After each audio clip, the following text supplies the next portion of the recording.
welcome to the Rowover podcast. Today I'm joined by Jack Burt, and we're going to be talking about all sorts of things, really. So we're talking about his time at GB, a bit of coaching, a bit of his background, and as well as our vision for the future of rowing and sort of changes we want to see in the rowing community.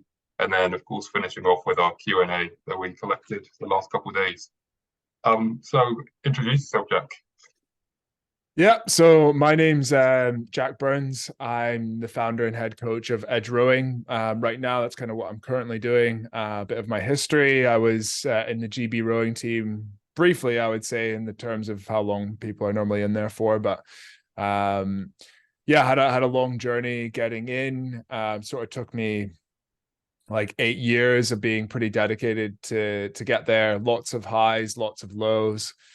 Learned a lot about myself, but kind of the whole time really enjoyed the process. And yeah, right now I'm just kind of similar approach, like just really enjoying the process of coaching and working with our athletes and stuff, and sort of applying the same lessons that I learned along the way, being very detail orientated and trying to transfer that in and help not just the people that we work with, but also putting out content for the people that we can't work with, trying to have, I like to think of it as a good influence, but I guess it's my influence and what I think works and what I think gets people results. And yeah, just trying to have a good impact in the sport.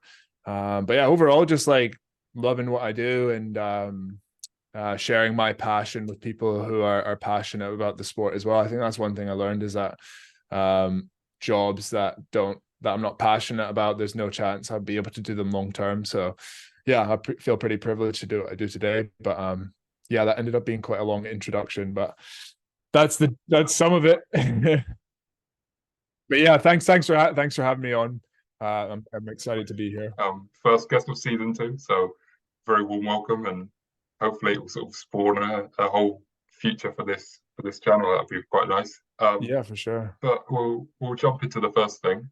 So sort of just a little bit deeper into sort of getting into GB, what that process was, and then I guess a little bit about your time there as well. So you said it sort of took about 8 years to get into the team. So how did that sort of go about, and how did that happen? Yeah, so I think I'd say start late. I started late, but a lot of people do start late and do quite well at rowing. So that was actually one of the first things that drew me to the sport, is that I used to play ice hockey. I'm actually playing it again now.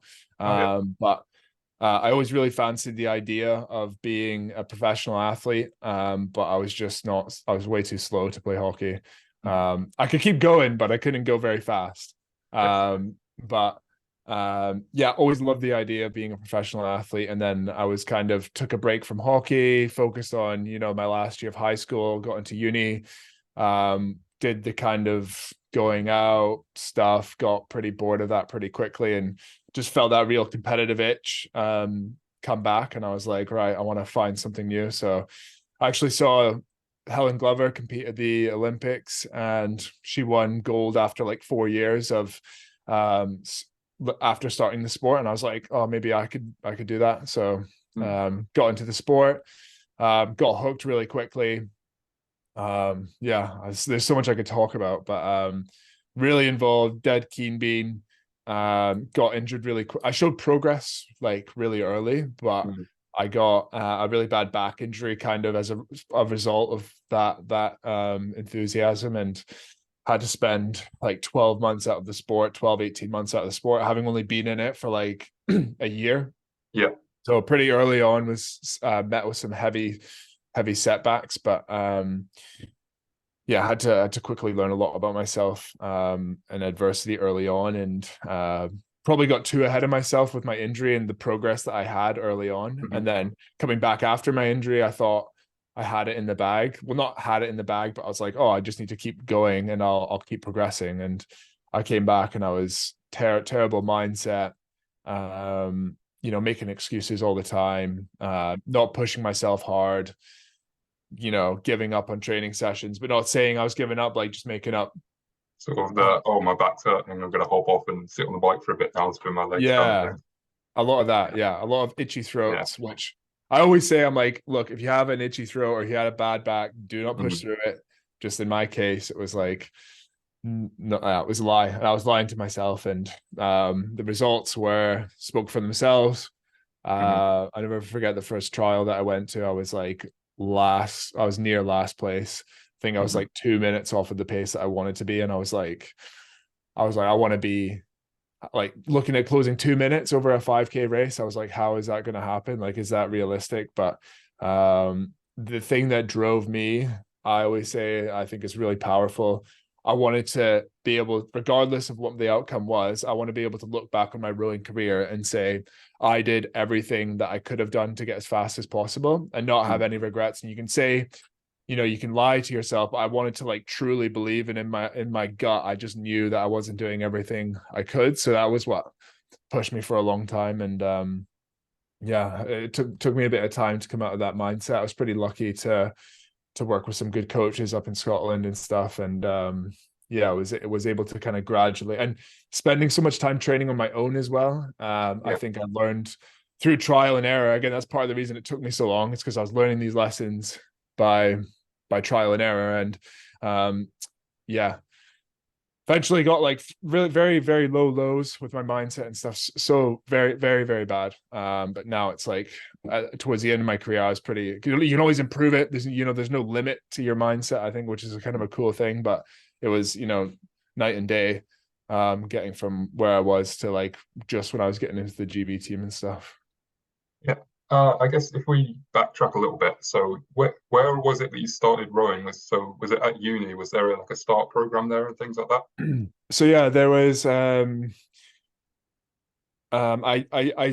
found out about the start program. I found out that I was under the height requirements, which is Hmm. 188 centimeters. Caveat as well, I want to say, like, I disagree with that. Like, you need Oh to yeah. hit this height and this arm span and be, whatever, to go fast at rowing. I want to like that disclaimer out there that it does work, but there are so many other ways you can get in. It did work for me though, initially. But yeah, I found out about the start program, went in, got tested, didn't hear anything for a long time. I was like under the height requirement, but I got my dad actually to drive me to the testing place to keep my spine long. Mm. But I was still like half a centimeter under. But yeah, anyways, while I was waiting, joined my university club, so Strathclyde Uni. Probably Mm. never heard of it, but you maybe have seen it with the spotty one pieces at Bucks and stuff. Oh yeah. Um, and then yeah, then I heard back and got on to start, and then I was kind of on start for like 9 months of training, and then I was injured, and then yeah, I parted ways with that coach, um, and then yeah, joined another coach for a while, and then eventually that was when I was going really slowly. Got kicked off of the Scottish Institute of Sport, because I wasn't doing well, and then a guy called Ricky Walsh. He picked me up. He's like a volunteer. He's like a nutcase, but he dedicates like full time, attention to you, like a full time coach, but like he's a Mm. volunteer. So he would like refuse, like you know, he'd pick up your boat from like down in England or something, and then you try and force like petrol money on him, and you would just refuse. Like he just wouldn't take any money. But all it was just motivate me. I was like, right, I need to like do well for this guy. There's so Yeah. many other reasons why he performed, like he was a good coach, but he would literally do everything for you, like, which was a powerful thing to see how much someone cared. So Yeah. you almost felt guilty sometimes. You're like, shit, like you felt like backing off or something, and you're like, oh, he's like just driven down, last weekend to pick up a boat for me. Like, um, but yeah, that was kind of introduction Okay. to the sport. That was 2012. I joined, to give you a timeline. 2012 to 2014 was start. 2014 to 2016 was another coach. When I was going real slow, and then 2016 to like 2018, that's when I started working with like Ricky, we call him. Mhm. And then from there, like, what was the process to getting into the team? So it was still sort of standard trials and things like that, right? Yeah. And then, Oh, sorry, I just knocked something down. It was so the lowest I placed at trials like was 2015, I think, or 2014. It was like 29th out of 32 or something like that. That mhm. was my worst one. And then I got a bit better. I'd come back being like, I'm never going to place that low again, and like train a little bit harder, but not really addressing the issues. Mm. maybe like I would get up to like 25th or 20th, maybe go a bit slower again, and kind of spent a couple of years kind of playing around the bottom ranks. Yeah.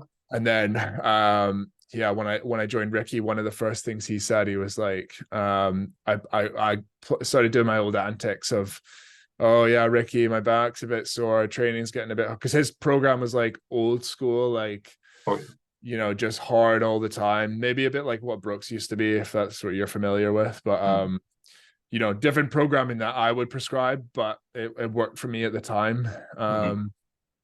And yeah, the first time I pulled, I was like, Ricky, my back's getting a bit sore, when it wasn't. It was just an excuse. And Ricky was like, pulled me aside, and he was just like straight up like, look, if you don't want to go for the world champs, that's fine. Like, he was just totally straight. He wasn't like, you need to train harder, Jack. He was like, you need to. I think we just need to reassess your goals, Jack, because what you're doing right now, it's just not going to get you to where you want to be. So that's fine if you don't want to do it. We'll just give you a different program. And it was just the way you kind of addressed it, like, of, it's my decision and it's me that want to do it the most. That change. I think it kind of changed it for me. That was kind of, and then also just being exposed to some really hard training and stuff like that helped. Kind of.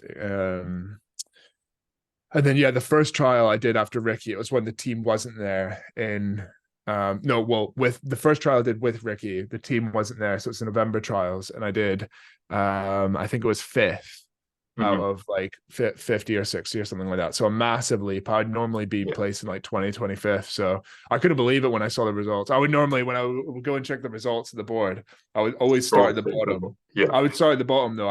I wasn't one of those guys that would be like, right, top place. All right. I would work from the bottom. So I just kept going up. I was like, oh, sweet. Top 20, sweet. Top 15, like top 10, what? And then I was buzzing with that.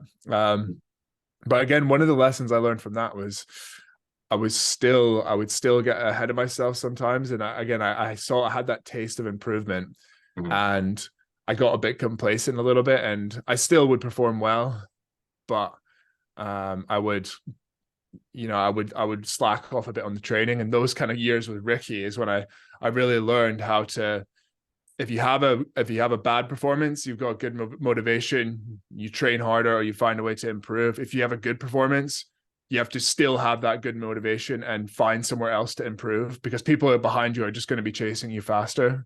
It's harder to chase the closer to the top that you get. So I think a big part of getting faster is being able to train just as hard after a win as you would after a loss. And have that urgency, and just know that there's always going to be someone nipping at your heels.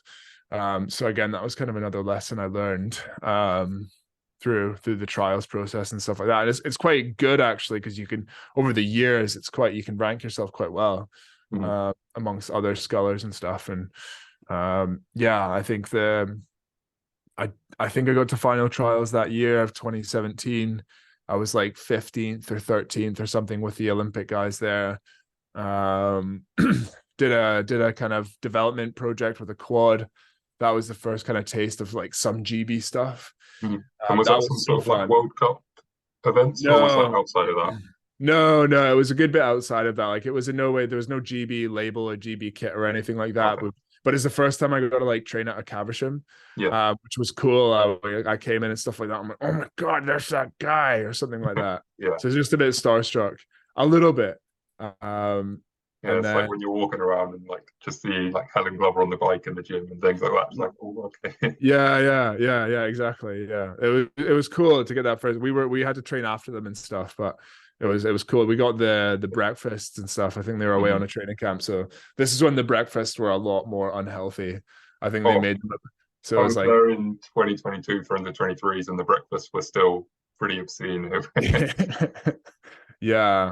Yeah, a lot of sausage. Well, I don't eat animal products anymore, but at that time when I was rowing, I did, and I filled up the plate with the bangers and not bangers and mash, the sausages and bacon and the waffles and everything. Good times.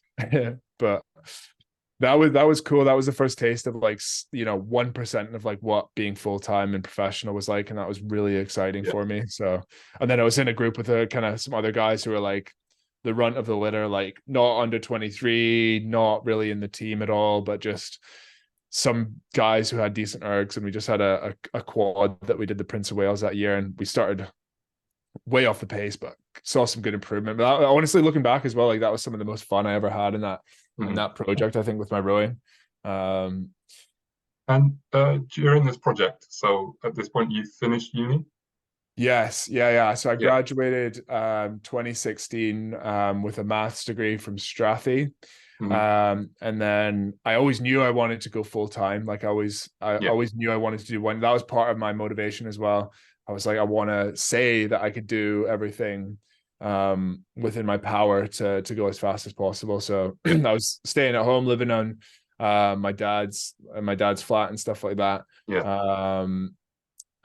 Picked up a bit of part-time coaching work, as like most kind of rowers do after uni and stuff. Hmm. And yeah, just went full send into it. Yeah. So yeah, that was good. And then I kept showing improvement every year, and kind of Hmm. like every year I would come back and want to get faster. And then there was that kind of younger group of the uni people that they're always young, obviously. So like I Yeah. felt like I was getting old. I knew how much older I was getting. I remember the first time I saw a first year uni student, I'm like, they look young, and I was like, sorry.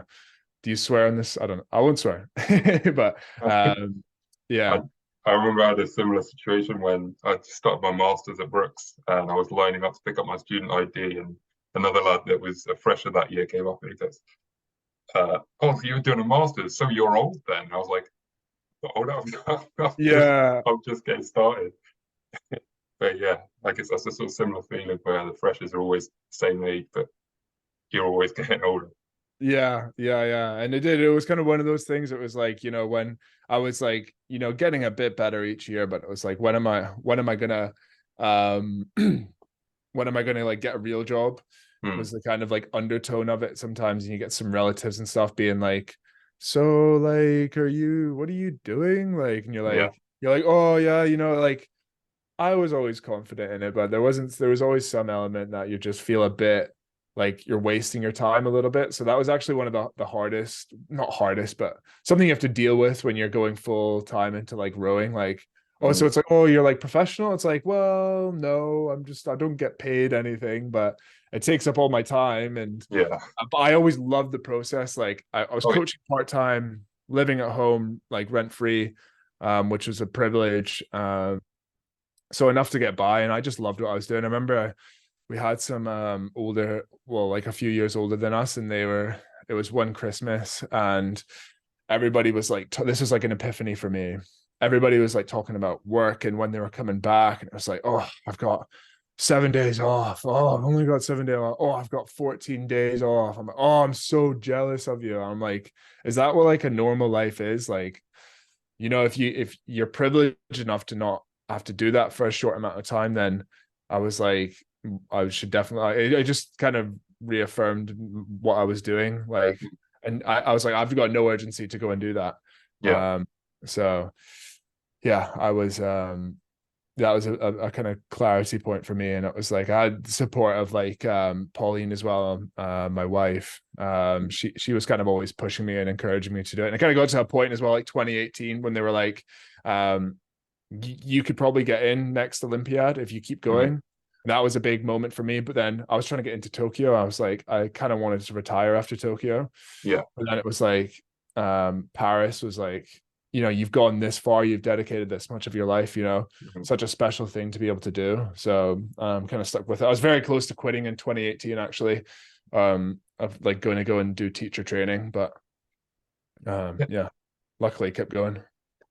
So I guess now we can sort of move on to your time in the team and sort of how that was once you were there. Like, was that sort of, I'm here now, I've done what I wanted to do, or was it, okay, now I'm going to go to World Championships and now I'm going to do this and that and the other? Yeah, it was like I love the process. Like I loved the day-to-day stuff the most. And that's what I just enjoyed the most, even when I was on my own. So getting to go and to do it in a group environment with people who are so highly motivated. I remember there was kind of like a mentorship thing for new people coming in. Hmm. And one of them was Sam Townsend, who was like scullying, like being in the team for ages. He'd retired, and he said, like, take it in, because you're never going to be in a room with more people that are that are so focused on the same goal and that are Mhm. like so highly driven. Like you will never be, maybe in a room with two or three people like that, but to get, in the men's and women's squad at lunch and stuff like that. And then when you're in your training groups, like you're just never going to be around people so driven on something. So I'm really, really big on just like actively taking in and appreciating some moments. So Mhm. I definitely did that. And I like the way I described the first 3 months of the being in the team was like individual selection. So pairs and singles and erg tests. Yeah. So there was pressure, but it was like you were ranked against each other. So like when there's a hierarchy and stuff like that, and when you know where you stand, you can be a bit Mhm. more like comfortable. Like you don't like to be at the bottom, or like it's, and of course it's nice to be at the top, but you know where you stand and you can rest in that a little bit more. Mhm. Um, so I think the environment was different then. It was like the way I always describe it, it's like you're in school with 30 of your best pals in the same class, except that class is PE. And it's like you show up to school, you do PE, you have a lunch break, you have PE, you have a lunch break, you have PE. Mhm. Obviously it's still hard. You're still doing 16 20Ks and 30 rate 20s and weights all the time, Yeah. but it felt like that. It was just like friggin' playing, but like still Yeah. training hard and stuff like that. But Yeah. it's never been easier to go down and do a 12 or a 16K third session when you're in that group and stuff, and you're super tired. But then you start to everybody just goes down to the gym and everybody hops on the erg at the same time and just cracks like. Yeah, it was those are actually some of my favorite moments. Those like third sessions, everybody's like on the erg just bashing out mileage. Mhm. Yeah, that was that. And then I remember because I used to be so good at training on my own, like literally that erg behind me. Mhm. Um, 20Ks on my own all the time, no bother. And then I came back from Caversham for Christmas for the first time, and I tried to get on that machine. And I was like, oh my God, how did I used to do this? I was just leaning on it when I was down in Caversham. But yeah, that first half of the year was really good. I won the November trials, and then I think I was like eighth at the December one. But it was just so close, like all the time, like but yeah, and then the second half of the year was a bit different for me. Um, yeah, it was long story, I don't know. But it just the environment was created that some coaches thought was good for performance, and I think it just came down to fundamental. I'm quite opinionated. I have strong viewpoints on this and strong values on this. And for me, I just think it was a misunderstanding of what motivated like elite athletes. And I think they thought if they made your space feel uncertain, and they made you feel like you have no idea where you stand, regardless if you're first or last, if Yeah. they made you feel like that, you're gonna train harder, because for them, they weren't elite athletes. At least some of them weren't. Um, and like they would see it like, well, if it was me and I felt comfortable in that position, I would train less hard. And it was like, well, if you have that mindset, you would have never gotten there. So that's how I would summarize it. And it just, for me, like some people, they can put up with it and deal with it, but for me, I just couldn't. I like to have a laugh. I like to train hard, but I also Mhm. like to have a laugh while I'm doing it and be able to like be lighthearted. And my personality was just like Yeah. disappearing. The worst point was probably in a viz, which is ironic because it's literally like the nicest rowing location in the world, Mhm. like 5-star hotel, amazing food, 20K left, 20K right of glass. Um and like I was hating it. I was like, I would come back into the room and I'd be like clenching my jaw. I was showing physical signs of stress, which I'm quite laid back generally. And Yeah. yeah, I was it wasn't doing me any good. And obviously the team are doing amazingly right now. They're smashing medals and stuff like that, both squads. But it just, for me, that meant I wasn't enjoying the process. And in a viz, I was quite ready to like quit at that point. Like I was like, this is just not worth it. I just couldn't handle it. Sometimes I'd get into the room and just like shout. I remember before that, like one time, like a year or two ago, I was angry and I thought throwing a pillow would make me feel better, and I did it. And I was like, what the hell? Like, why did I do that? But Mhm. then in a viz, I was like, I was just, yeah, not myself. And it was not good. I didn't like not being able to like be myself. I hate that feeling. Um, and yeah, I think, I ended up getting sick before April trials. I was towards the bottom. I wouldn't say I was at the last place, but I done well in the single. My erg was like bottom half probably, and in the seat racing, I was getting better at it, but I was still probably bottom half. So, touch and go if I maybe get a seat or not. So going into the trial, I knew I was kind of uncertain about like, and rightly so through the rankings, not just from the coaches, what the coaches were making you feel like, but yeah, I was feeling a bit unwell. I was going quick, like in the single and stuff like that. I was going well, going fast.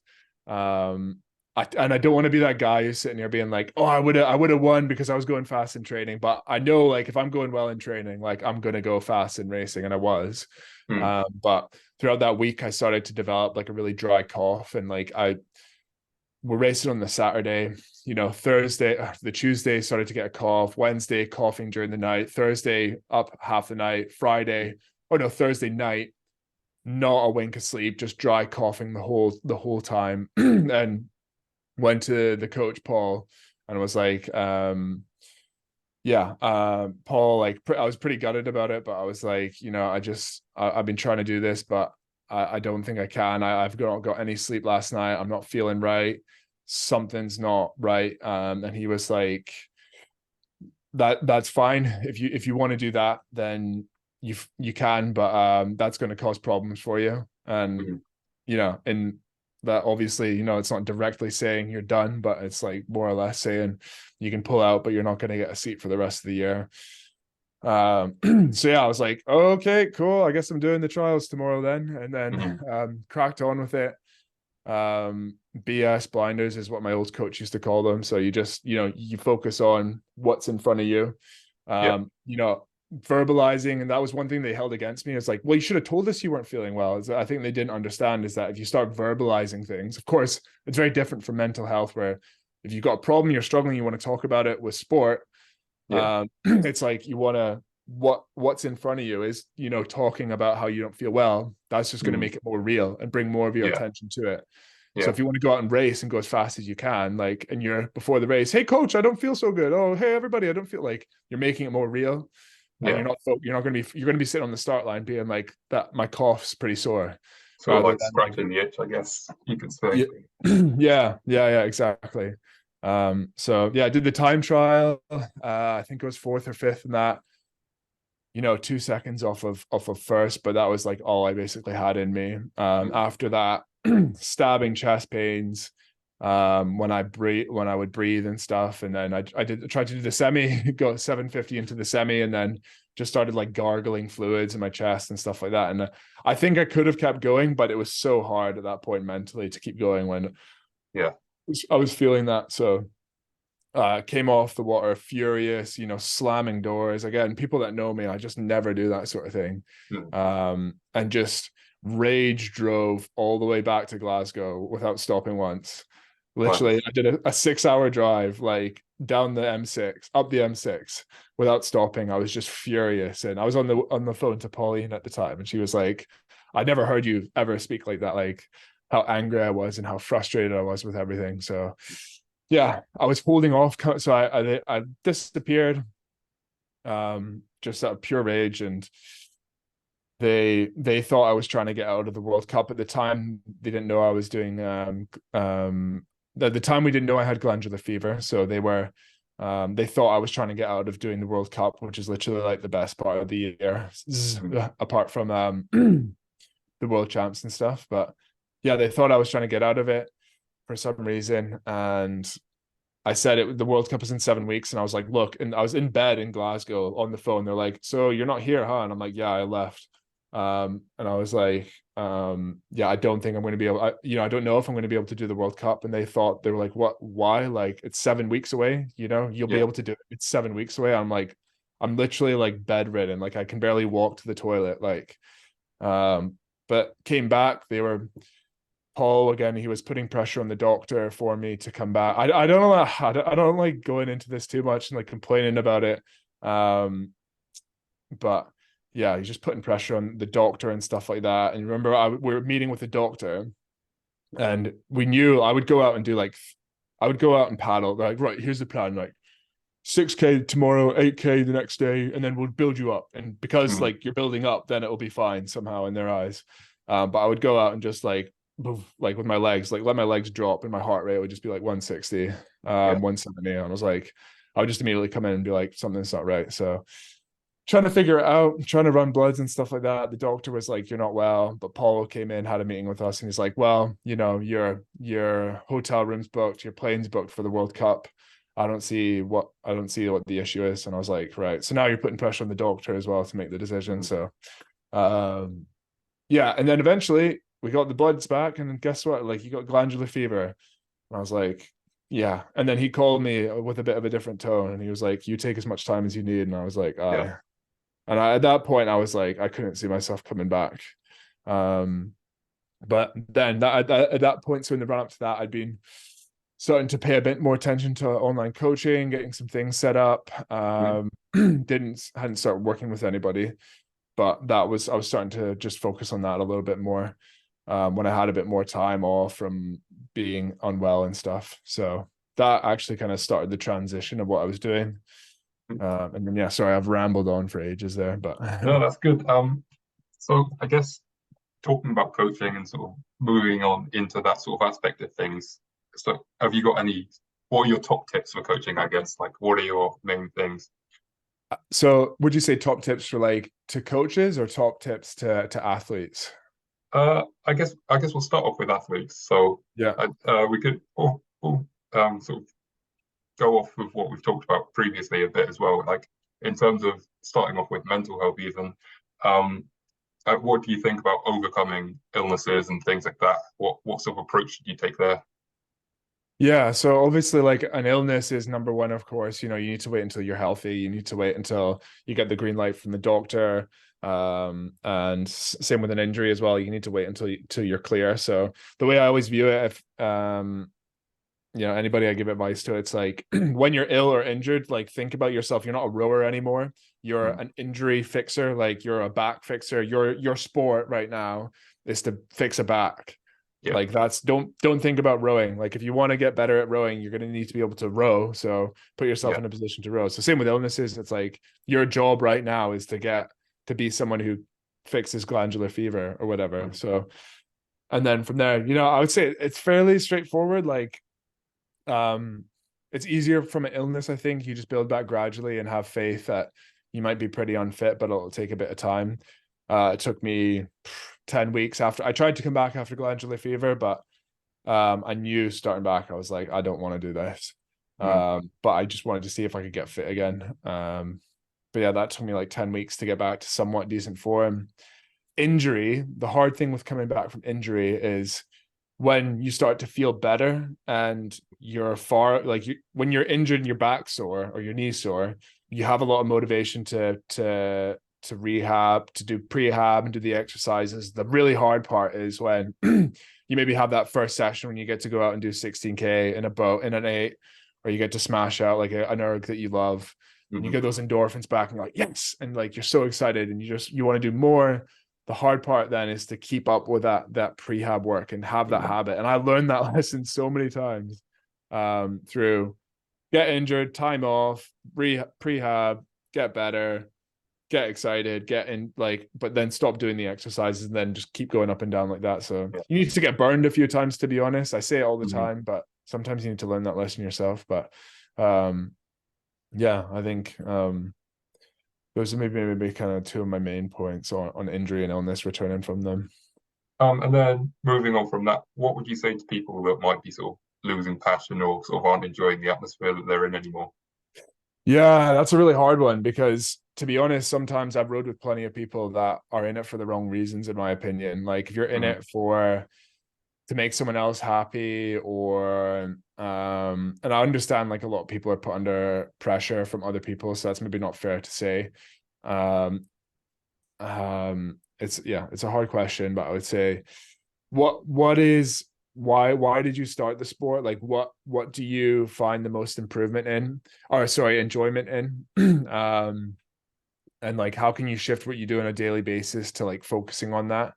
I always think it's much better if you can enjoy the process. And I think kind of what I was talking about before about actively appreciating things like being in a really great crew. I think I Yeah. kind of have to really actively like do it in training and actively appreciate the process. And I quite Mm-hmm. like to encourage people, if you want to think about it, like when you get demotivated or when you get really tired or when Mm-hmm. you're whatever, when it gets difficult in any way, that's a sign that you're pushing yourself to new boundaries. And I think if you can try and recognize, excuse me, demotivation or fatigue as a good thing, and view it as part of this overall process of getting faster and improving yourself, and recognizing that this is a good thing often, Mm-hmm. some of the times I was able to get through these demotivation periods were the periods when I would have the best performances like 8 weeks later. So um yeah, sometimes if you don't want to, if there are parts of the sport that you really enjoy, um but you also like to get faster, then I think you just can't avoid the periods of demotivation. You can't avoid Mm-hmm. losing the passion. Like that's part of it if you want to get faster. Yeah. You can't, I think you can't have both. Like you can't have reaching your full potential along with never feeling demotivated. I think that's part of the process. So I think if you can just actively shift focus onto, right, I'm really demotivated right now, that's probably because I'm pushing myself really hard and I'm getting a lot out of my training. Mm-hmm. The easiest way to avoid demotivation is to do really easy training. um, and yeah, like I think there's better programs that allow for easy, like a better mindset. Mm-hmm. But all programs, even, I talk about polarized training all the time, where you should it should feel easy most of the time, but that when it's easy, that just means we can do more of it and do it more consistently, and that the Yeah. nature of that makes it hard. So yeah, that's what I would say is like demotivation is good, pain in your legs when you're doing squat is good, feeling the burn in your lungs in a 30 rate 20 is good. There's parts of training your mind that this is a symptom that you're working your mind, and Mm-hmm. try and crave those moments. I say that we aim with, when we're coaching with our athletes, like we want to be, when we're 2 weeks, we know kind of roughly normally 2 weeks out of any important test, you should be really tired. And I always say, like, if you're not really tired right now, then we probably could have pushed you a bit harder. And Mm-hmm. it's better to be tired now, or it's better to be tired now than fresh now, Mm-hmm. with where you are in a cycle. So just view that as part of the process of getting faster. And if you're somebody that just does it for racing, then, and you hate training on a day-to-day basis, then I mean, you're gonna have to suck it up, to be honest. Like, Mm-hmm. I don't think that was never what motivated me. And with the athletes we work with and stuff, like we all love the process. So, um, to be honest, in my opinion, it's like, for a sport where you race like 5 times a year, like, come on, like I just don't. Fair enough, but I don't understand it. So would you say you're much more geared towards like the process rather than the end goal? Is that something that you definitely enjoy more? Yeah. And if you get the process right, then you get the end goal. I think if you want to win, if you want to be competitive, if you want to row to your full potential, Mm-hmm. then you have to focus on the process. You have to focus on the controllables. You have to learn to cope with the day-to-day challenges. Um, like, yeah, I think it's focusing on the process, being process driven. It's more enjoyable. It reduces pressure and nerves. Um, and it's more coachable. Like, it's easier for the coach to work with the athlete that way. It creates better environments. I don't even know, I was trying to count there, but I forgot my hand. And you get the best performance out of yourself. Like, Yeah. that is the best, going out and thinking, I gotta win, I gotta win, I gotta win in 6 months, I gotta win tomorrow, I gotta beat this person. Like, you're thinking about them, you're thinking about Henley, and that in a totally different environment. You're not actually moving. The way I say is like, you're trying to get to the top of a mountain, and except there's a big forest in front of you, and if you just stare at the mountain and then start running, you're going to hit a tree like pretty quickly. And it's Mm-hmm. kind of like the process. So like, working on your technique one day or practicing rowing in bad conditions the next day, that's like you're stepping over a stump, you're dodging a friggin' bear, whatever, I don't know. And you keep your eye on the mountain every once in a while, you glance, so you see you're on track. Mm. But to get there, you got to think about what's right in front of me. And yet you get good at that as well. You get good at the process, and then that transfers into racing. That's one thing. Stephen Feeney, who's like a really good mindset coach, that he talks about. You have to build the intent in training that transfers into racing. If you want to be really internally focused in a race, you have to build that in training. You have to build that internal focus in training, and you can't practice racing somebody in Henley when you're in the middle of the booms. You can't do that in training. You have to build the same intent and the same reflexes to external factors in training. So that's things like, how are you viewing a 2K? How are you viewing bad conditions? Are you focusing on what it is, or are you focusing on what you can do to make the most of it? So yeah, I could go for days and days talking about the process, but yeah. I guess in terms of from a philosophical perspective, I guess, would you say that by the time you reach the start line, you've either won or lost a race? Are you sort of in that school of thought? So the training that you've done up to that point is the winner's already sat there on the start line. Yeah.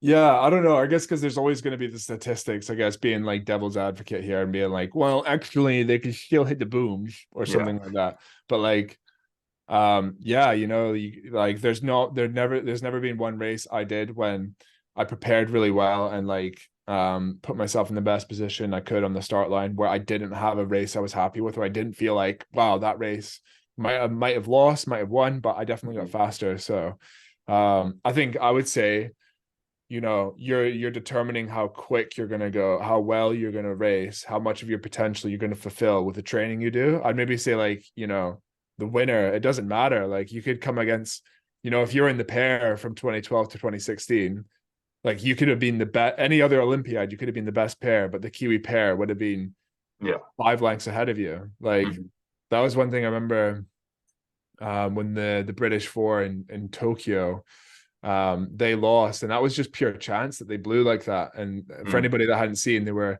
doing really well, but then the crew fell apart in the last 100 and then got rode through, I think, and they got teared apart by the media. And it was like, that is just pure chance. There's some things that you just can't control, and any other day they could have easily won. And it's like, why is that different? Like,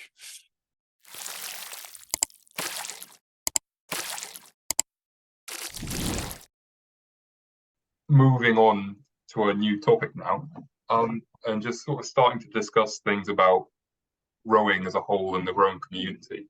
I guess we could sort of start off with your sort of entry into the community, which is sort of your online content mainly. And that's sort of where I've seen you and heard of you before, is sort of from Instagram Reels and things like that.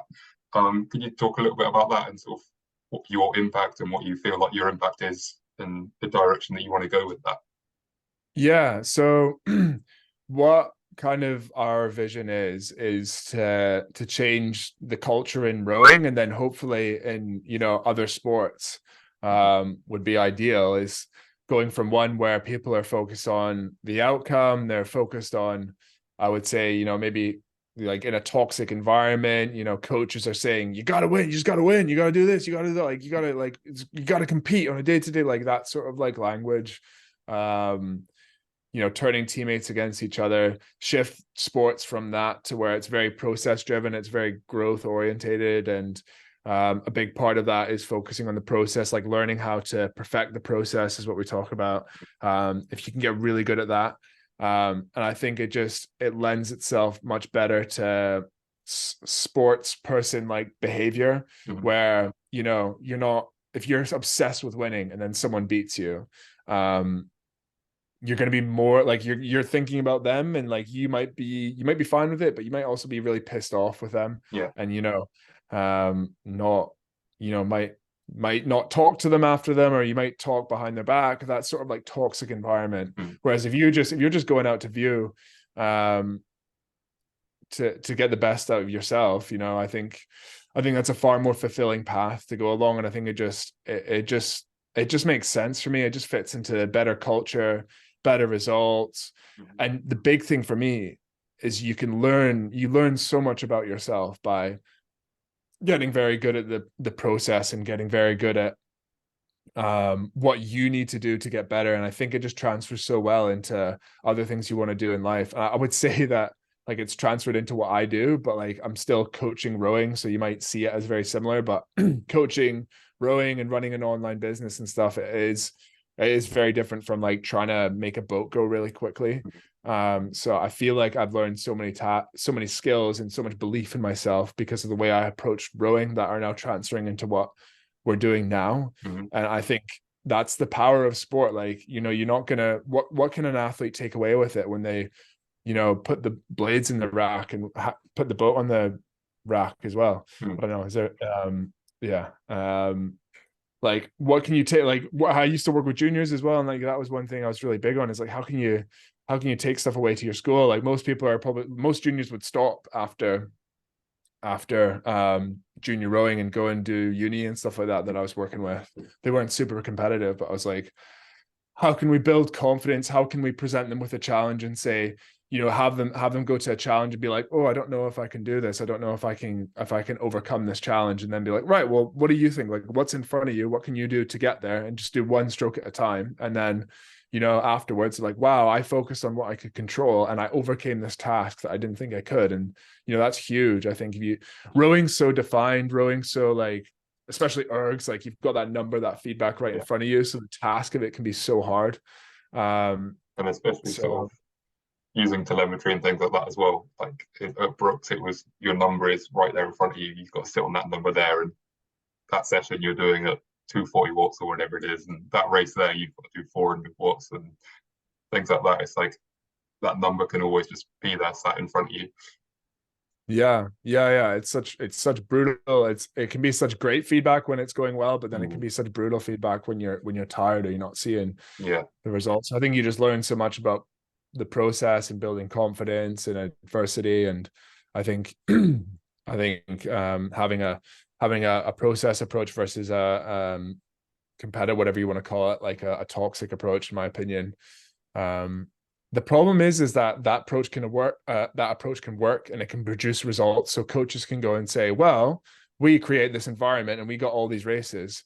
Go and ask those people if they've enjoyed it, you know, versus the crew that focus on the process.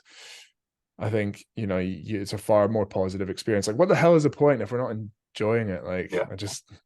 so what's the, you know, like, and one example I give is when I got into the GB team. I got my first vest for Great Britain, and it was this massive achievement. I had so many people behind me, like supporting me and stuff. And when I got in and like put an Instagram post out, it was like really nice. But then I was also very close to quitting at that point. I could have easily quit so many times, and that could have been up to like 1 month or so before I got selected. And if I had quit 1 month before, I would have never gotten that congratulations.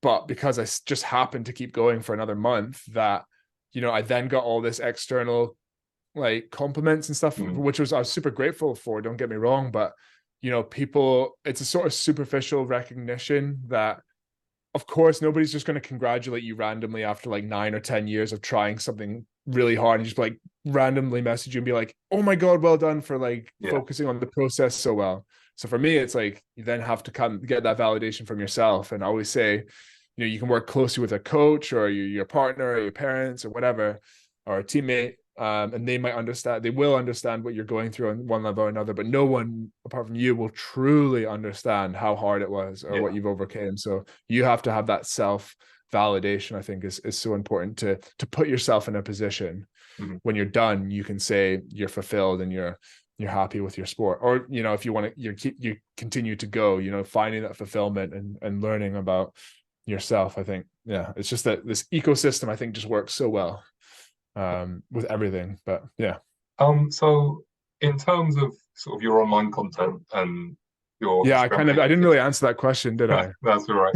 But in terms of that sort of what's the goal from that? Is that to sort of gain an audience, or is that to sort of get your message out, or is that to attract people to rowing in general? And what would you say the main goal of that is? Yeah, you know, I just wanted to yeah, like part of that, like help put good content out there. I think the gap that I saw was there wasn't very much good mindset advice out there, if any. I don't think there was any good mindset out there, and there wasn't good mindset advice out there, and there wasn't very good. There's maybe some more of the training advice out there, but not specifically on polarized training, which I think works the best. So it was basically just a mission to put it out there, and continue to grow. Yeah, grow a following, have a bigger impact as well. Like, yeah, obviously we're running a business as well, so we want to put it out there so that we can find the right people. So that's a big thing for us, is like trying to find the athletes that are bought into like what we do. We're quite kind of, you know, selective with who we bring on, so in order to do that we need to have a pretty big reach. So it's just continuing to do that, to continue to find the right people that we think we can get good results with, and that will be a good fit for our program. And then at the same time, you know, we want to give good advice out there to everybody. And I think I'm just obsessive. Like I just get obsessed and super focused on something, and I kind of quite easily get into the routine of content, good advice, posting every day, 6 days a week, whatever it is. And just I've done that for like nearly a year now. Or no, over a year, you know, posting super consistently, and just get obsessed with that process and that repetition. I think sometimes I actually kind of undervalued the impact that it was having sometimes. So, you know, I get the odd message here and there that people are finding it really helpful. And I think I need to just keep reminding myself that you can have, it's so hard to, I don't want to sound cocky or anything about that. When you get a good following and stuff like that, I think you can, and if you put good advice out there, you can have a really good impact, but it can be hard sometimes to recognize when it's going well, how much of an impact you can have. So that's something that is really like inspiring for me, is if I can, you know, really help people sharing that's why I kind of like share my story with the GB team as well. I don't like to too much to complain, you know, about it, but so many people have been through such a similar thing. So sharing that story, I think, really helps some people going through that. Likewise, you know, sharing, hey, this is how you do UT2. This is how you do a long-term plan. This is how you overcome nerves. I've always, you know, I think being an athlete and going through it as an athlete, seeing improvements as an athlete is purely selfish. But doing it as a coach, doing it as, yeah, like you say, a content creator, you're sharing that, and like, it's just a totally different thing. It's like it's more exciting to get to watch somebody realize that change from the outside, I think. And kind of, yeah, again, I've thought about this quite a lot, and what like motivates me. And I was, not to get the violins out, but I was like, when I was a good bit younger, I was like bullied quite heavily. And then kind of as I got into sport, as I got more confident, and I built confidence through sport, I stopped getting bullied as much. But then kind of as I would see some other people getting bullied, I wouldn't do it all the time. And don't get me wrong, like I was a young kid, so sometimes I'm sure I was probably bullying other people, but without meaning to. But I would, if I could help one or two people maybe feel slightly more included, that it was that sort of shared pain that you kind of come through, and that shared like overcoming something that is just, it gives me a really good feeling. And I think like I like to think about these things and why the way things are in the world, and I think that's part of like why I really like coaching. And making good content and stuff, as good a content as I can, minus all the spelling errors and, you know, missing Instagram carousel screens and stuff. Or, hey Jack, this reel doesn't have any audio. I'm like, oh, oops. But yeah, that's kind of the general approach. It's kind of two prongs to it, I would say. And so sort of my goal with this content that I'm making here is to sort of start a bit of a discussion about rowing, and sort of open it out to more people, and sort of generate a bit of a wider audience as a whole. And sort of content from people like yourself, from people like Eamon Glavin, Cam Buchan, anything sort of that's high quality content that's being put on the internet is absolute sort of top tier stuff. So I guess thank you for promoting the community in that way. But I'd just sort of like to ask, how do you think you could potentially bring more people in? And sort of, there's a lot of talk about like diversity and and sort of elitism and things like that in rowing. How do you think you could make your content or things that you already do to your content to sort of, I guess, embrace like different crowds of people? Yeah. Um, I think like any sport, you get pretentious people in it. Like I Mm-hmm. remember we went on our honeymoon recently, and there was we were on safari, and we saw sure talking about elitism and then talking about how I went on safari. But anyway, it was a one-off, okay. But yeah, I remember we looked across and there was like these photographers, and I mean, not to be, I'm talking about not being pretentious or judgmental, but you could tell they just had a bit of a swagger to them, and there was Mm-hmm. like this photographer look with like the backwards hat and stuff like that, and they were, bossing their driver about like just that sort of pretentiousness to it a little bit. Um, without being too judgmental about it. I think that's in sport. I think that's in all sports. That's in all things. Mm-hmm. And I think that's quite a barrier. Like you have to think about like barriers for people to the sport. And that was actually some of the work we did when we were coaching juniors at Clydesdale, Mm-hmm. which has got a really good project on there, working with kids from all over the city that maybe wouldn't have as much access to the sport, and trying to get them in. And I think people can, the language that they use in a club, whether that's just like an older junior pointing at somebody from a different club outside and being like, haha, look at how bad they're rowing, oh my god. And then the younger junior is hearing that, and then they look at the crew out there and they're like, well, they're rowing better than me, so that means behind my back they might be saying this about me.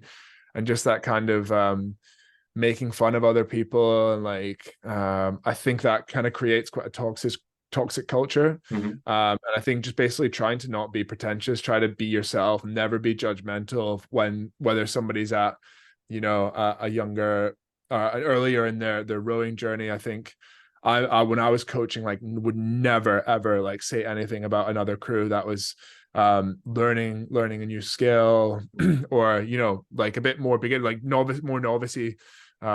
I think it's important to have that influence in a club, and to not engage in that like pointing and like laughing at other people. I think that creates pretentious environments and toxic Mm-hmm. environments, which are threatening for new people coming in. Yeah.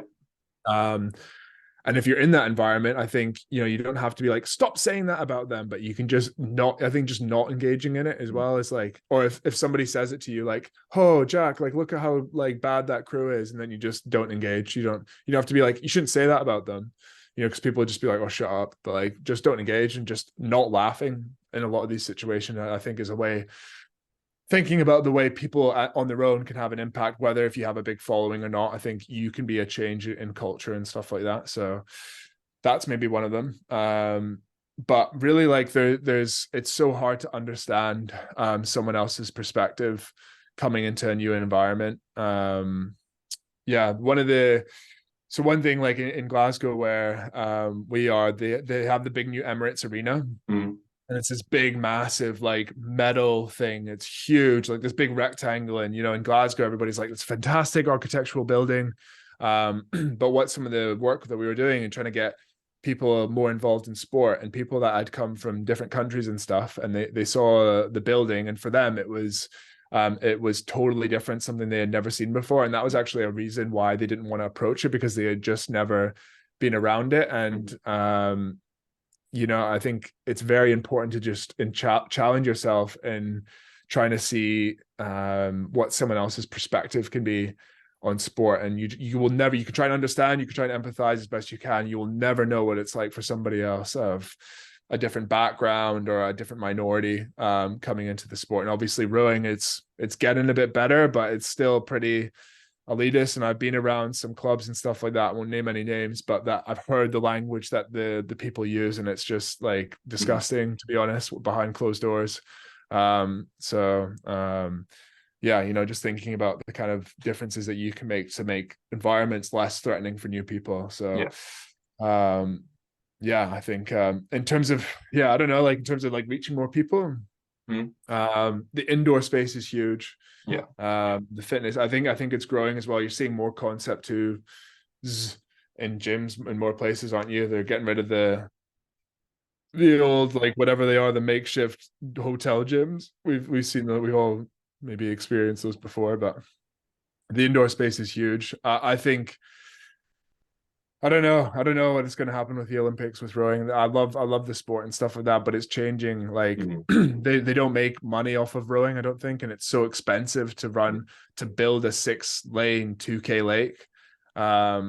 And it's quite a boring sport. That's for me. Yeah. Like I like watching it. I love watching it. I love participating in it. I love coaching it, but as a somebody else, we watched the cycling world champs are here, and we went and watched the BMXing was Mm-hmm. the world champs was we were right on the hill, Mm-hmm. and like the world champion was cycling past us. The next day we went to go watch the BMX, and it was like so entertaining. It's like, how can I just don't think rowing is like a sport that's not the appeal for people. Like the appeal is like the challenge and the Yeah. grind, and who knows? I don't know. I'm just What rambling now, What so do you I'm think just taking about up the things rest of the like evening. I guess the Nets Cup, which happened relatively recently, where you sort of got an event, and then you've got like a 350-meter sprint, and then you've got the marathon, and then you've got little things as well, like the coxing uh, tests and things like that. Do you think that sort of thing could draw people in, or do you reckon that's a bit of a false hope?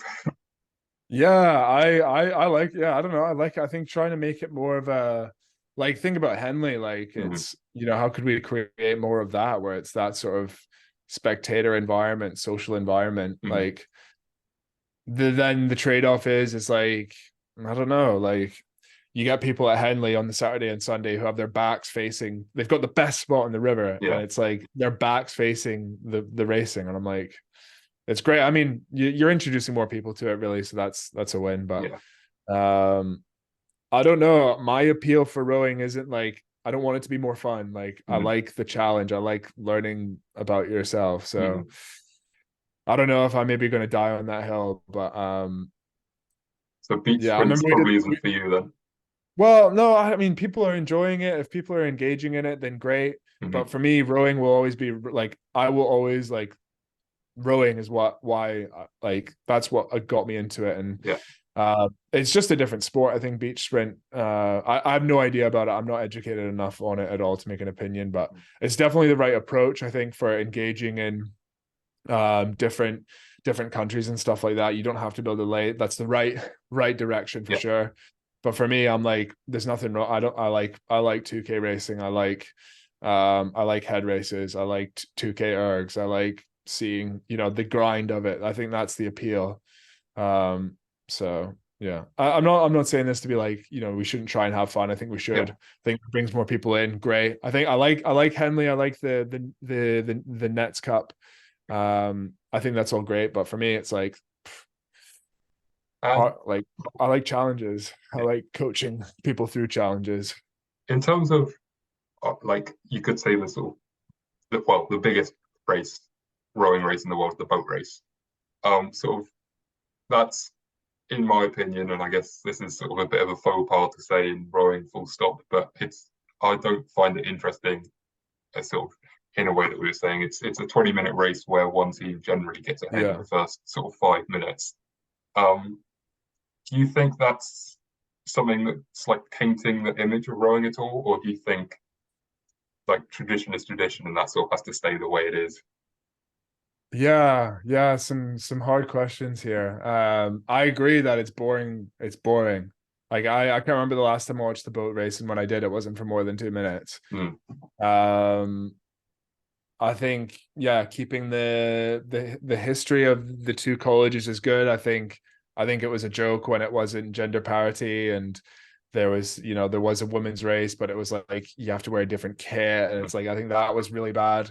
Um, I think you then kind of get into like privilege in general, and like people getting into Oxford and Cambridge. Of course, you have to work really hard to get into Oxford and Cambridge and stuff, but it's super smart people there. But it mostly comes from, it pretty much entirely comes from a place of privilege to be able to study that hard and get the education that helps you to get into these schools. Mm. Um, I don't know, to be honest. Like, do we need to get rid of it?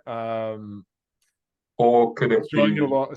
changed at all? Because I don't know if you know much about the sort of fixture series that happens on like before it, but it's like on the same stretch, except it's Oxford and Cambridge racing against all other types of crews and stuff. I know a fair bit about it because Brooks Of was one of course the crews of that would course have the Brook. invited, but it's split into two races, so it's like a much shorter, more sort of digestible race as well. But then also the Yeah. content that they make for it is a lot more exciting to watch because it's not just literally 20 minutes of just like a drone following a boat down the river. It's like action shots and sort of boats Does crashing this into does each this other have and all that sort of stuff.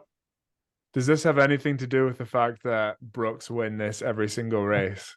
And then maybe you might be a bit biased. Yeah, I Oh could no, be a bit, I'm just but I'm pulling it's your leg. I would like I watch the fixtures. I would, mhm, I watch the YouTube recordings that Oxford Brooks just or whoever posts or Allmark one or whatever, and it's like, and a coach going like this, yeah, fuck play. For me, like that rawness is so much more entertaining yeah. than and But you Catherine Ganger is equally, going to talk off, about sorry, off hmm? the back of that, you also get sort of all the professional camera equipment and a professional like producing that you get from the boat race for those sort of the parts of the different races. So they often almost like trailers for the boat race. And I'd argue that the trailers tend to be more entertaining than the actual Yeah. sort of event of the boat race in a way, because it's just a lot more digestible in that way. Um, I guess what are your thoughts on that? Yeah. I when I was like getting into rowing, I loved the like any of the vlogs that were out Mm-hmm. there or a day in the life of a rower or whatever, Yeah. or I like that side of it. I like seeing behind the scenes Mm-hmm. and I really like that side. Like maybe it's more me like in the process and stuff. Mm-hmm. Um, but yeah, who knows? Maybe it doesn't look good if it's like you've got. I'm sorry if there's Oxford and Cambridge rowers out there, but Brooks do normally win, or Leander normally. I don't know if it's like here are the two best university crews going head to head, and then but they also both lost to this other university. I don't know if maybe that's why the producers don't Mm-hmm. get. I don't know. Maybe that doesn't fit the narrative. I don't know.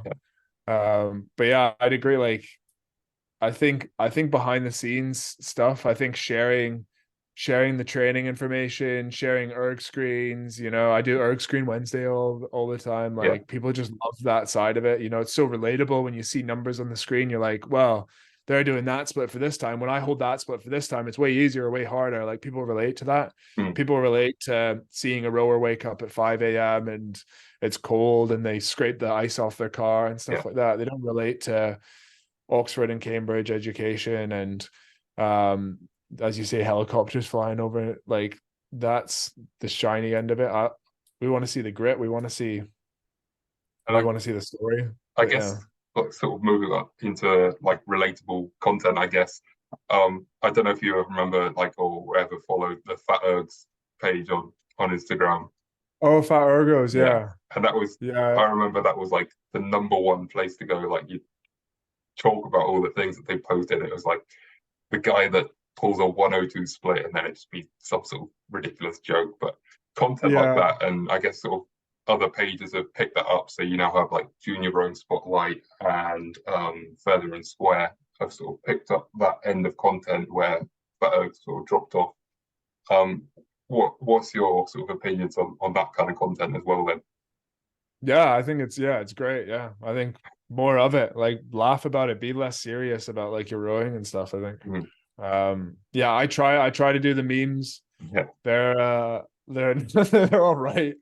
But they're not that good. I'm not that witty with that sort of thing. But yeah, I think it's great if it gets people engaged and exciting about rowing. The one thing I hate is I think it's so stupid when people are like, oh, when you got a 2K and you have to, yeah, it's like really hard and you just don't want to do it. Or it's like, oh, I hate rowing and stuff like that. I'm like, I really don't like that like negative language around rowing. I think it's I understand why people do it, but if anybody that trained with me would know if like you would complain about rowing to me, I would always say like don't talk about it because you're bringing everybody else down. And if you really don't want to do it, then don't do it.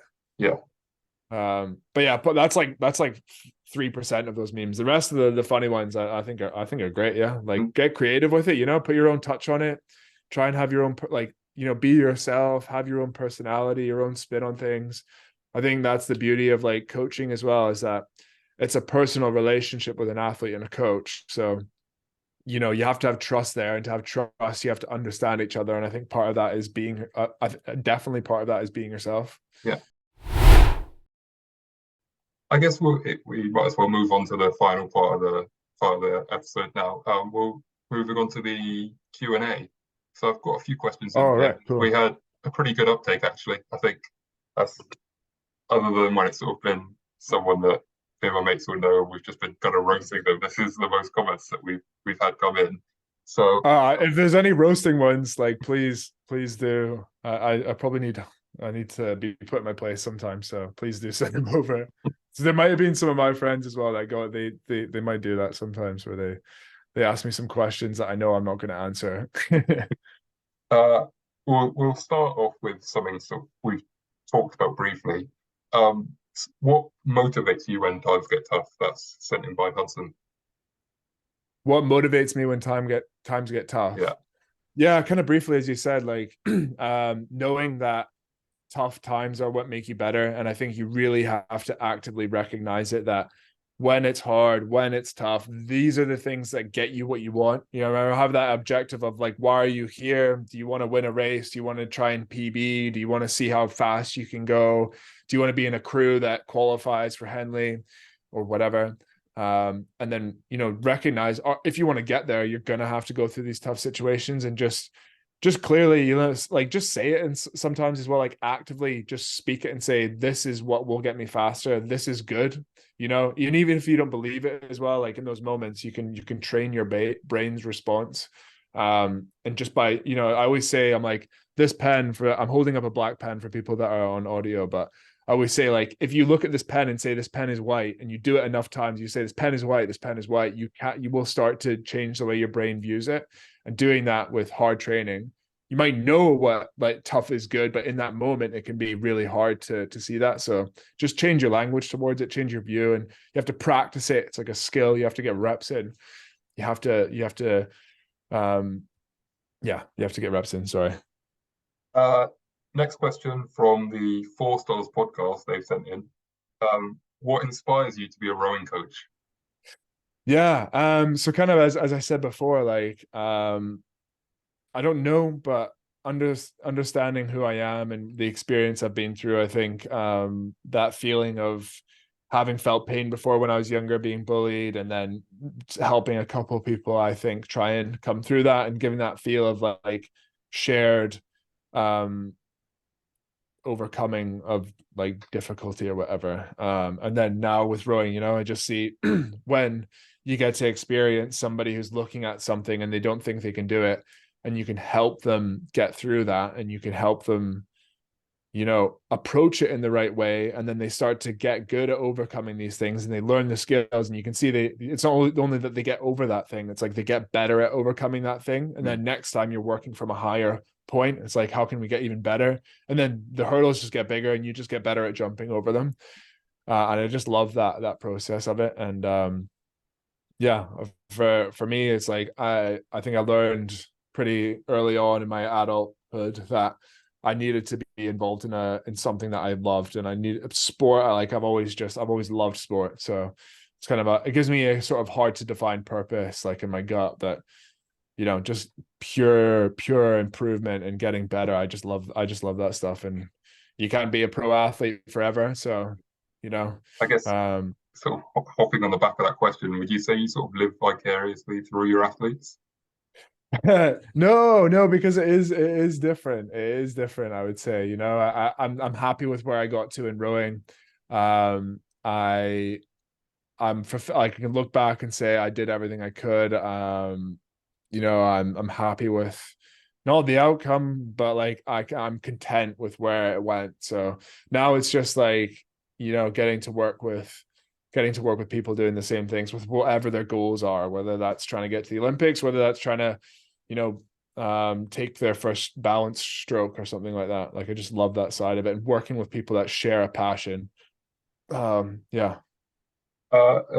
Next question from Tom. How do you figure out your ideal stroke length, and how do you try to hit it at rate? So that's a sort of more coaching based question there. Yeah. For me, in terms of measuring it, I wouldn't like in terms of like what would be good advice to everybody else. You want your shins vertical. You want your shins to be like perpendicular to the boat. But I think in rowing, it's like there's too much obsession in length. I think at the front, I think coaches think it just makes sense. Row long, lots of force, Mm. lots of strokes per minute equals speed. So more of everything. It's like I think if you obsess too much about length at a high rate, um, that you'll never be able to row efficiently. So to be honest, you could probably row. It's hard to say, just not having seen them row. But I think if you can get your shins to vertical, if you can get good compression, you get good connection at the front. You don't want to row too long, to be honest. Like if you're struggling to hit rate, it's far more likely that you're not rowing. You're rowing too long rather than too short. Mhm. So So how can you, you focus on getting the right length at height at rate?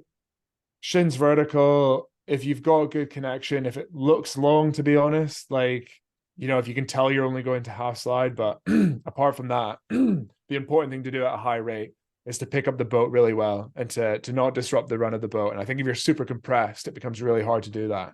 You want to find good connection at some point in the stroke, and you want to have good acceleration through the second half of the drive, and then take the blades out cleanly.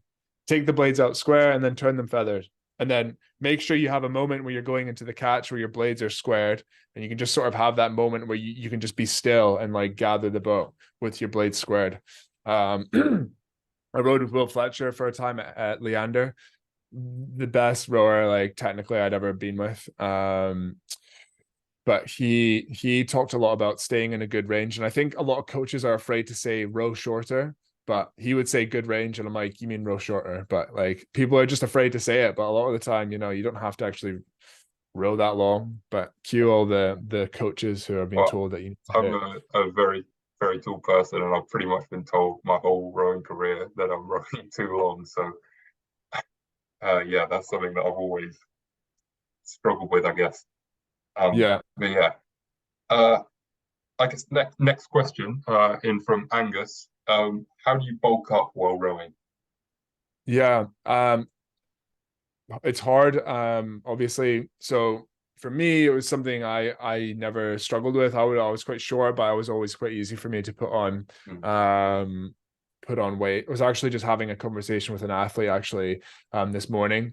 First thing is people I think will get it wrong when you think right, you see an Eddie Hall video or something like that, and you're like 10,000 more is more. You just have to eat more calorie surplus. I think the first thing is to gradually increase how much you have, and maybe just look at increasing it by 300 calories or so. If you completely just double your diet overnight, the bacteria in your gut take time to adapt, and that's why you can get people who have unhealthy diets and start eating vegetables and feel sick Mm-hmm. because your bacteria changes and it gets used to how much you have. So you need to gradually change that. So start looking at how much you're having and just double maybe the portion of carbs that you have for one meal. So like if you start out with breakfast, lunch, dinner, you got your carbs, protein, veg for dinner and lunch. Pick maybe breakfast and just have two bowls of cereal instead of one, or pick lunch and have two servings of rice rather than one, and then start off with that for a week. Stay consistent with it, and then gradually build up through there until you start seeing your weight go up consistently. And pick foods that you like you don't shy away. It doesn't have to be you see, I don't know, a bodybuilder or whatever, you see somebody, a really good rower eating, you maybe see some of the food that I posted, like what food do you like? What food's going to be realistic for you to have consistently? Um, I, and the big thing, like any change, is doing it consistently mm, and being like militant and never missing these meals. Um, I can sort of talk quite a lot on that topic as well because I was someone that definitely all through school and when I started up at uni as well, really struggled packing on weight. As a very tall person, like I was sort of 6'7", less than 90 kilos, and that was oof, not a healthy place to be. Something that I found was I was desperately trying to eat healthy all the time. And I'm not going yeah, to say go and eat crap, but I was sort of chicken breast, fries, broccoli. I'll just eat loads and loads of that. It's like, okay, no, maybe I'll move on to like having chicken thighs and like 20% beef if I'm making like a chili or something like that, instead of just going, okay, I need to have absolutely lean beef, like something that I just skipped out of my meal Yeah. entirely was fat. Um, and Yeah. also, it's like if I felt like I was tired, it was making sure I'm eating carbohydrates. If my muscles are sore, make sure I'm eating protein. Like absolutely dull it down to these sort of absolute basics. And it's like, what does my body need right now? Am I sore because I've not recovered properly? I need to get something into my body that will help me recover. And if I'm tired, like I've finished my training session, I can't sit up to make dinner. Like just eat some toast. Like get something in Yeah. you. Yeah. Cereal. Um, Yeah. and if you're hitting the end of the day and you're like, I'm still hungry, like eat. Don't sort of say, I need to go to bed. It's the end of the day. Like, don't be afraid to just eat sort of whenever you're hungry, particularly if you're on a really high sort of training program. Um, Yeah.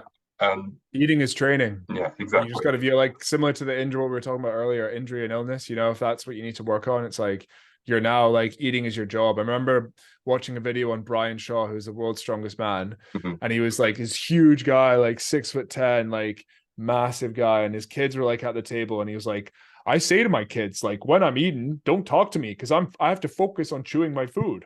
And he was like, when he was eating, he was training. He was focused on chewing his Mhm. food really well. So just try and, view your food as part of your training. You wouldn't get to the end of a session and say you feel tired and just stop, unless something was wrong. Like, you wouldn't get to the end, like you're saying, you wouldn't get to the end of a day hungry and just, whatever, the job's not done.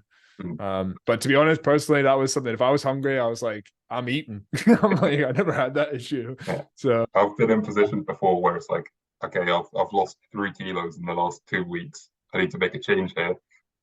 It would be yeah, like, I'm in that position. Okay, I'll add a cheesecake and I'll have an entire cheesecake after my meal, like yeah. twice, 3 times a week. And that's literally, you can go down to Tesco or whatever, and it's sometimes they're sort of £1, £1.50, Gosh. and that's a thousand calories straight in. And that goes down And it quite tastes easily. delicious. Yeah.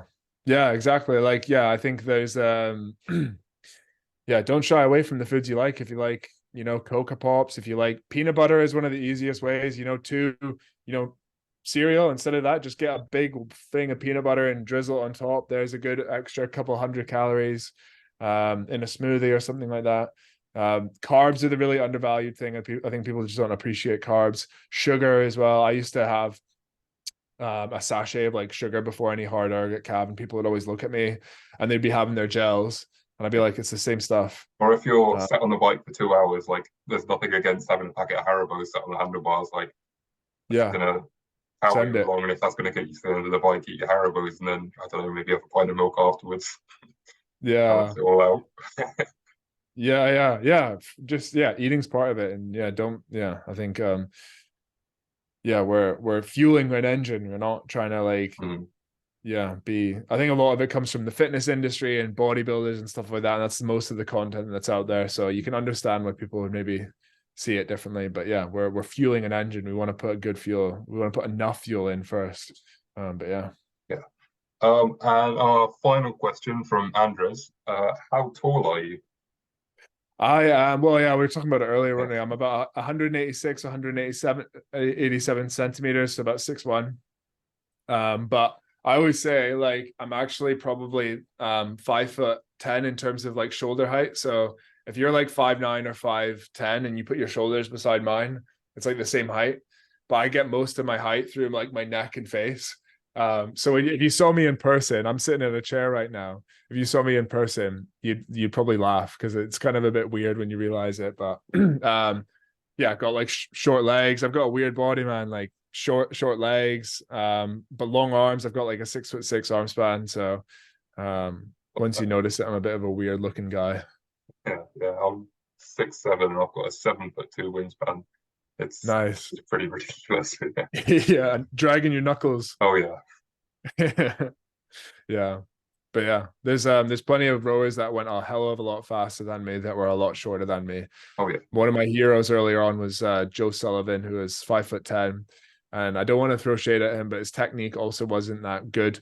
But he was just pure grit. He just trained super hard and went really won gold at London. So yeah. There was a guy that we used to train with, or I trained with at Brooks, and he was like a he's not short, but he's a smaller Irish guy. He's sort of on the verge of lightweight, and he used to absolutely get riled up. And in the gym, he was squatting like double his body weight and ridiculous things like that. And he wasn't a big guy, but he was very, very just like pure attrition and like very competitive as well. And sort of when we were doing Yeah. starts, he'd be out there like getting the like highest numbers on starts and things like that in the boats in terms of watts. And it's like it'd be sort of all the tallest, heaviest guys, and then Oren sitting like up with them, sort of peeking out, and that was all sort of mindset and just like pure aggression in that position.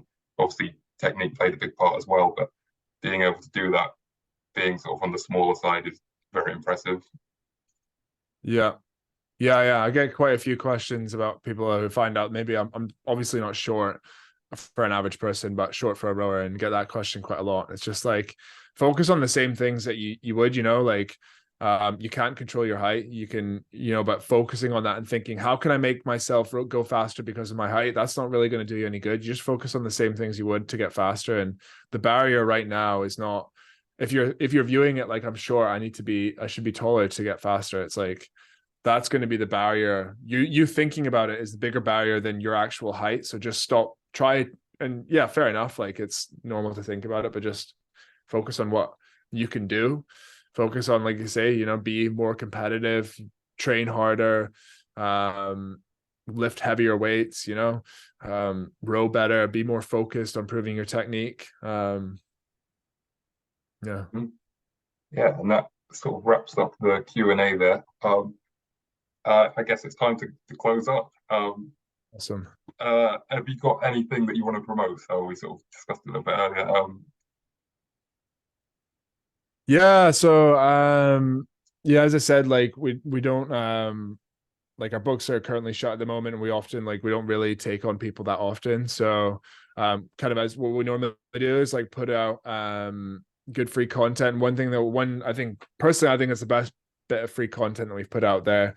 It's like a quiz where you basically get quizzed against our 3 pillars of getting people faster, of precision, so making the most of the limited amount of time you have, mindset, so it's like channeling your drive and your determination in the right direction, and then enjoyment, which is ultimately just being process focused and rowing to fulfillment and having the right approach, and kind of combined with the other stuff.